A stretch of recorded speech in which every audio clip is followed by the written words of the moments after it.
اور مشرک کہتے ہیں کہ اگر اللہ چاہتا تو نہ ہم ہی اس کے سوا کسی چیز کو پوجتے اور نہ ہمارے بڑے ہی پوجتے اور نہ اس کے فرمان کے بغیر ہم کسی چیز کو حرام ٹھہراتے۔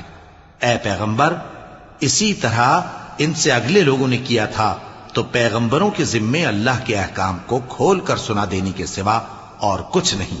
اور ہم نے ہر امت میں کوئی پیغمبر بھیجا کہ اللہ ہی کی عبادت کرو اور بتوں کی پرستش سے اجتناب کرو، تو ان میں بعض ایسے ہیں جن کو اللہ نے ہدایت دی اور بعض ایسے ہیں جن پر گمراہی ثابت ہوئی۔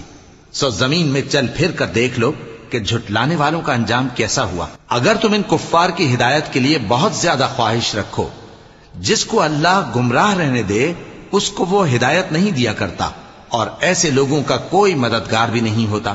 اور یہ اللہ کی سخت سخت قسمیں کھاتے ہیں کہ جو مر جاتا ہے اللہ اسے زندہ کر کے نہیں اٹھائے گا۔